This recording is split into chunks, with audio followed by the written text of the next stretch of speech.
விருதுநகர் வடக்கு மாவட்ட திமுக வர்த்தக அணி துணை அமைப்பாளர் கே கணேஷ் பாண்டி தலைமையில் 200க்கும் மேற்பட்ட மாற்றுக் கட்சியினர் முன்னாள் அமைச்சர் ராஜேந்திர பாலாஜி முன்னிலையில் அதிமுகவில் இணைந்தனர்.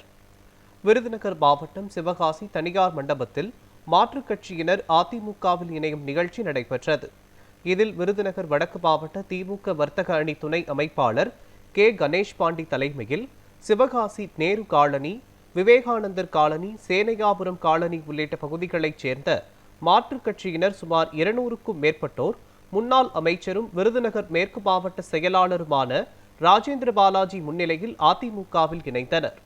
பின்னர் நிகழ்ச்சியில் பேசிய முன்னாள் அமைச்சர் ராஜேந்திர பாலாஜி, மக்களுக்காக உழைக்கின்ற தலைவர் எடப்பாடி பழனிசாமி என்றும், மக்களை நேசிக்கின்ற எடப்பாடி பழனிசாமியை முதல்வராக ஆக்கினால் விலைவாசியை உயர்த்தாத நல்ல முதலமைச்சராக எடப்பாடி பழனிசாமி பணியாற்றுவார் என்றார்.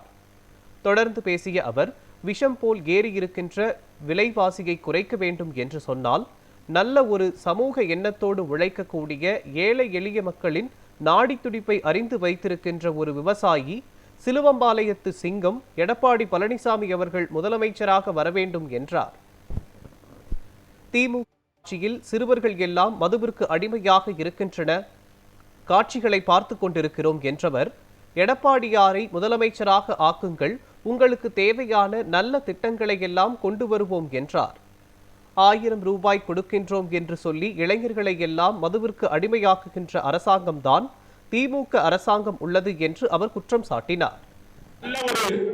சமூக எண்ணத்தோடு உழைக்கக்கூடிய ஒரு சிந்தனையாளர், ஏழை எளிய மக்களின் நாடி துடிப்பை அறிந்து வைத்திருக்கின்ற ஒரு விவசாயி, சிலுவம்பாளையத்து சிங்கம், எங்கள் அண்ணன், எங்களின் அங்கம் எடப்பாடியார் முதலமைச்சராக வர வேண்டும்.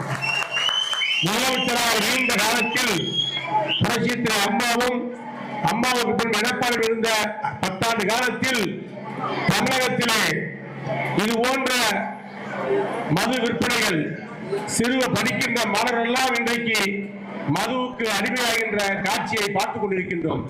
இதையெல்லாம் தடுக்க வேண்டும் என்று சொன்னால், உண்மையான ஒரு சமூக சிந்தனை கொண்ட ஒரு சமூகவாதி, ஒரு சிந்தனைவாதி, மக்களை நேசிக்கின்ற ஒரு தலைவன் நாடாள வேண்டும். சொந்த வீட்டுக்காரர்களுக்கு கரண்ட் பில்லை கட்டுவதற்கு பணம் இல்லாத நிலைமை, எல்லா விலைவாசியும் கூடிவிட்டது. 1000 ரூபாய் கொடுக்கிறோம் என்று சொல்லி இளைஞர்களை எல்லாம் இன்றைக்கு மதுவுக்கு அடிமையாக்கிய ஒரு அரசாகத்தான் திமுக அரசு இருக்கிறது. இந்த இழிவுகளை மாற வேண்டும்.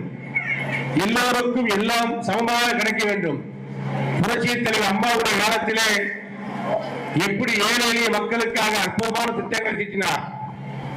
மிக்சி, கிரைண்டர், ஃபேன், படிக்கின்ற மாணவர்களுக்கு லேப்டாப், மடிக்கணினி இதையெல்லாம் வழங்கி ஏழைகளையும் உயர்த்தி பிடித்தவர் புரட்சித் தலைவர் அம்மா அவர்கள்.